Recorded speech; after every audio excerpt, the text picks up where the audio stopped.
बिस्मिल्लाहिर्रहमानिर्रहीम। अस्सलाम वालेकुम माय यूट्यूब फैमिली। आज जो आपके लिए रेसिपी बनाई जा रही है वो है चने की दाल और आलू के कबाब। उसके लिए मैंने चने की दाल सुबह से भिगो दी साफ़ करके, और अभी इसमें मैंने मिक्स गरम मसाला डाल दिया, जिसमें सफ़ेद ज़ीरा भी है, काली मिर्च भी है, लौंग भी हैं और दालचीनी के अलावा साबुत धनिया भी है। अभी इसे करेंगे हम, इसे उबालना है, अच्छी तरह से उबालना है। और इसमें मैं डालूँगी साथ ही अदरक भी मैंने डाल दी है, और भी इसमें डालूँगी लहसुन। ये जब अच्छी तरह गाल जाएगी तो फिर इसको अच्छी तरह से कूटना है लंगरी में, और फिर आपको खाएंगे बताएंगे कि क्या करना है। आलू मैंने उबालने के लिए रख दिए हैं। आलू मैंने अच्छी तरह से साफ़ करके इनके टुकड़े कर दिए हैं, इनका छिलका भी उतार लिया है, तो नमक भी डाल दिया है, और ये तकरीबन ये तो गल चुके हैं, काफ़ी देर से रखे हुए हैं।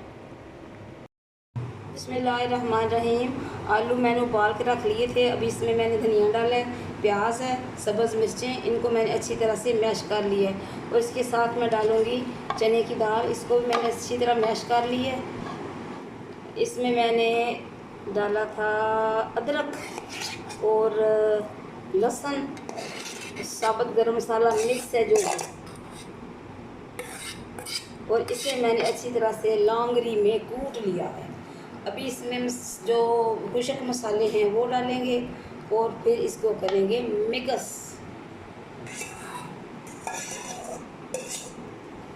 अब इसमें डालेंगे नमक मैं तकरीबन ये इतना डालूँगी, और बड़ी आधी चम्मच, इसलिए कि मैंने जिस वक्त ये उबाली दाल और आलू तो मैंने नमक डाल दिया था। उसके बाद इसमें डालेंगे सुरख मिर्च।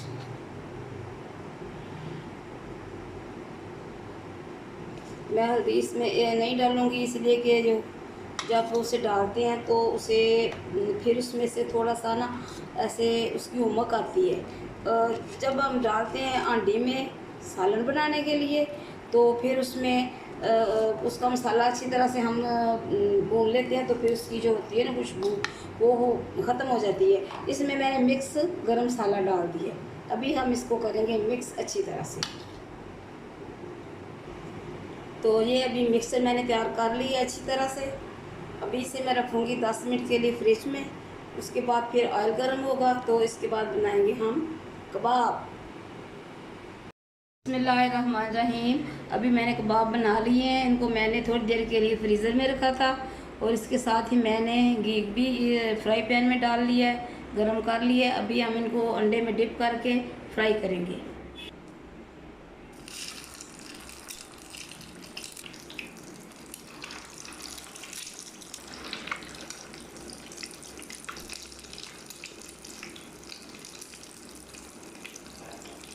इसमें तकरीबन मैंने आलू भी उबले हुए हैं और दाल भी अच्छी तरह उबली हुई है, तो इसमें अगर अंडे में डिप करके डाल दूँ तो इसमें कच्चापन नहीं है।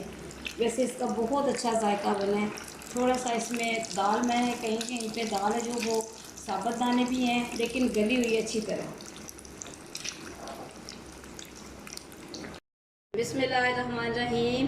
तो ये है हमारी आज की रेसिपी, चने की दाल और आलू की टिक्कियाँ, कबाब कह लें, टिक्कियाँ कह लें, जो मर्ज़ी कह लें, लेकिन ये है कि बहुत मज़े की बनी है, और ये थोड़े से बजट में बनी है। आलू हर घर में मौजूद होते हैं, और दालें भी तकरीबन हर घर में मौजूद होती हैं। तो आप भी बनाएं, पकाएं, अपने प्यारों को खिलाएं। मुझे और मेरे घर वालों को अपनी दुआओं में ज़रूर याद रखें। अल्लाह हाफिज़।